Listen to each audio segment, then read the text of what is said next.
there, I'm Tina Palazzo and I am one of the 13 contestants with the Kins Green Fighters Challenge, which started on March 2nd, and I'm representing Burnaby.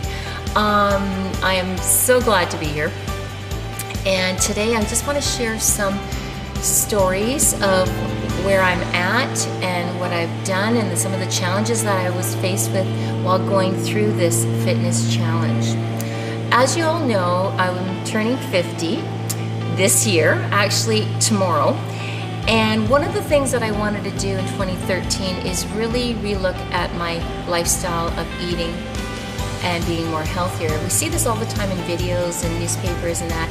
And as we get older, it's something that we should start be more conscientious about. And I just thought, you know what, I've got to do this now before later, because if I don't, I could have more serious problems. So I've gone this journey.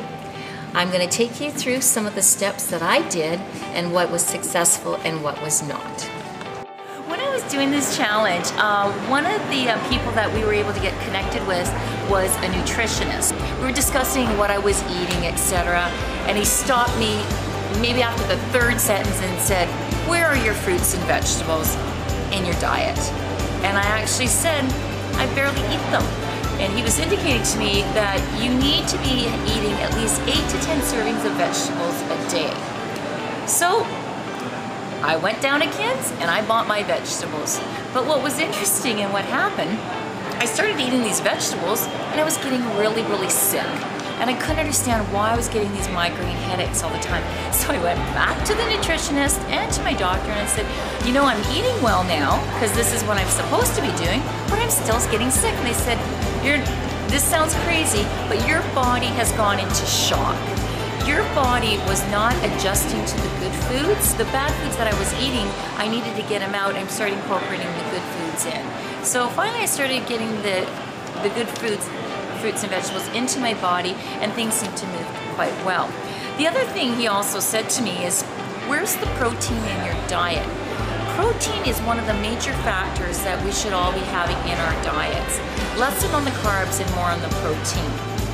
Coming from an Italian background, food plays such a huge role in our socializing, and this can be deadly for anybody.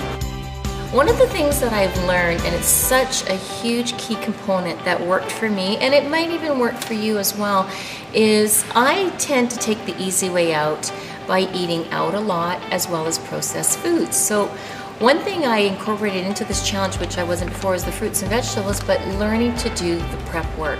And one thing I found, it is time consuming chopping those vegetables and cutting the fruits, but in the long run, it really did pay off. I'm eating much healthier, more nutritional value, and I'm feeling a lot better about myself. Temptation? Of course we're all tempted, who isn't? The question is, and what I like to do, is do it in moderation. So instead of having 3, the old me, I might have 1 as a snack. Bon appetit!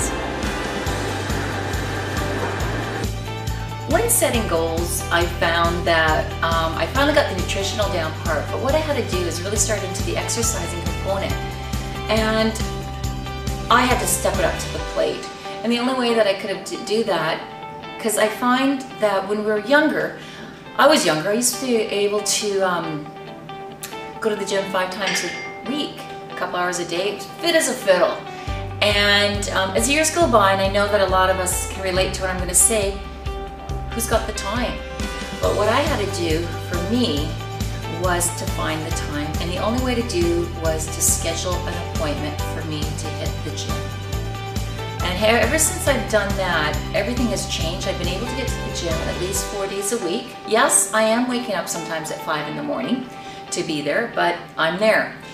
And one of the other things I learned while doing this, which was really, really interesting, is you cannot do the same exercise over and over again. What happens with the body? It actually goes stale. When you're mixing it up like I did, I started incorporating aerobics, water aerobics, step classes, bringing the weights into it. my body started to change. I started to lose weight and started to get some muscle definition. And what happens is when there is a variety of different sports going all the time, you never get bored. The main lesson that I've actually learned through this is you control what you want to do. Just like that Nike commercial, it says, just do it.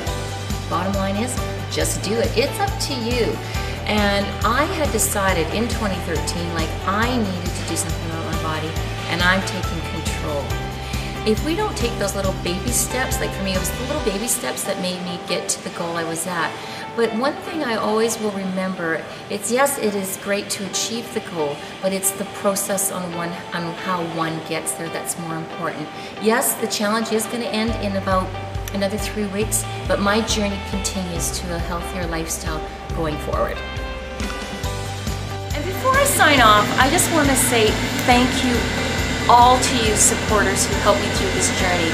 My family, my friends, my co-workers. I could have not done this without your support, and it's made it a lot easier as I went through this process. I also want to say thank you to all the sponsors who made this challenge even possible.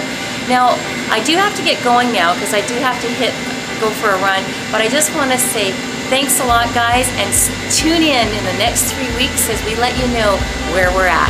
Bye for now.